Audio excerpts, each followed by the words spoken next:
மொட்டை மாடி க்ளீன் பண்ணுறதுக்கு எனக்கு இந்த ஹாலிடே டைம் தான் கிடச்சிச்சு. குழந்தைங்க வந்து கொஞ்சம் ஹெல்ப் பண்ணுற மாதிரி தான் இருக்குது எனக்கு எல்லாத்துலேயுமே. ஒயிட் டைல்ஸ் அப்படிங்கிறதுனால நிறைய அழுக்கு சேர்ந்துருச்சு.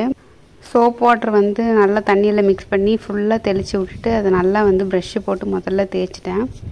நல்லா தேய்ச்சிட்டு நல்லா தண்ணியை வந்து ஸ்ப்ரே பண்ணி விட்டு நல்லா கழுவி விட்டுட்டேன். ஸோ இதுக்கு வந்து ஒரு ஹாஃப் டே அப்படிங்கிற மாதிரியே எங்களுக்கு ஆயிடுச்சு.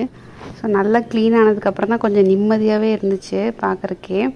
டைல்ஸ் க்ளீனிங்க்கு வேறு ஏதாவது டிப்ஸ் இருந்துச்சுன்னா கீழே கமெண்ட்ஸில் சொல்லுங்கள், எனக்கு ரொம்ப யூஸ்ஃபுல்லாக இருக்கும். நம்மளோட முருங்கை செடி பாருங்கள், சூப்பராக வந்து நல்லா இலையெல்லாம் வந்து கொஞ்சம் பெருசாக ஆக ஆரம்பிச்சிருச்சு. இந்த இலையெல்லாம் பார்த்தோன்னே ரொம்ப ஹாப்பியாக இருந்துச்சு. இவ்வளோ சீக்கிரம் வருமா அப்படின்னு நான் எக்ஸ்பெக்ட் பண்ணவே இல்லை. முருங்கை செடி வந்து யார் யார் வீட்டில் இருக்குது, என்ன டிப்ஸ் வந்து ஃபாலோ பண்ணுறீங்கன்னு கீழே கமெண்ட்ஸில் சொல்லுங்கள். ஏன்னா முருங்கை செடியில் வந்து காய், பூ, இலை எல்லாமே நம்ம வந்து குக்கிங்க்கு யூஸ் பண்ணிக்கலாம். பெனிஃபிட்ஸும் அதிகம்.